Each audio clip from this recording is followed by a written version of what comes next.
હવામાન વિભાગે કરી છે આગાહી। રાજ્યમાં ભારે પવન સાથે વરસાદની શક્યતા વ્યક્ત કરવામાં આવી છે।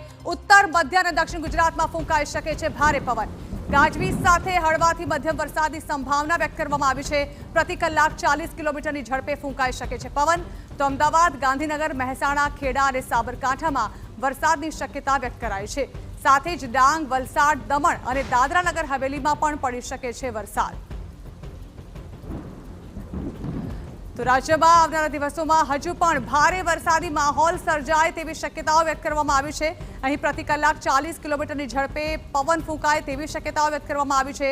ખાસ કરીને અમદાવાદ, ગાંધીનગર, મહેસાણા, ખેડા તેમજ સાબરકાંઠા જિલ્લામાં વરસાદની શક્યતા વ્યક્ત કરવામાં આવી છે।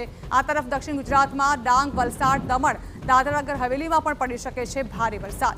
વરસાદને લઈને હવામાન વિભાગે આગાહી કરી છે। એક તરફ વરસાદ થોડો વહેલો આવે તેવા એંધાણ વર્તાઈ રહ્યા છે, ત્યારે હાલ રાજ્યમાં ભારે પવન સાથે વરસાદની શક્યતા વ્યક્ત કરવામાં આવી છે અને તેમાં પણ ખાસ કરીને ઉત્તર ગુજરાત, મધ્ય ગુજરાત અને દક્ષિણ ગુજરાતમાં ભારે પવન પણ ફૂંકાઈ શકે તેવી શક્યતાઓ છે।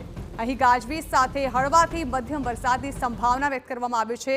તો અહીં ભારે પવન ફૂંકાય તેવી પણ સંભાવના વ્યક્ત કરાઈ રહી છે, જેમાં પ્રતિ કલાક 40 કિલોમીટરની ઝડપે ફૂંકાઈ શકે છે પવન। ખાસ કરીને અમદાવાદ, ગાંધીનગર, મહેસાણા જિલ્લો, ખેડા, સાબરકાંઠામાં પણ વરસાદની શક્યતા વ્યક્ત કરવામાં આવી છે।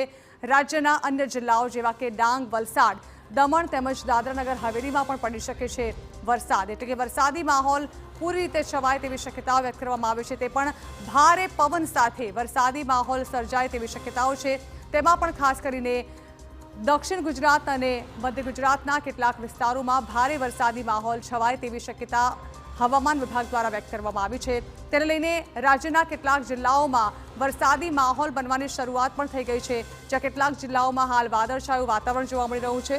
તો વરસાદી માહોલના પગલે હજુ પણ આવનારા સમયમાં ભારે પવન સાથે વરસાદ વરસે તેવી સંભાવનાઓ છે।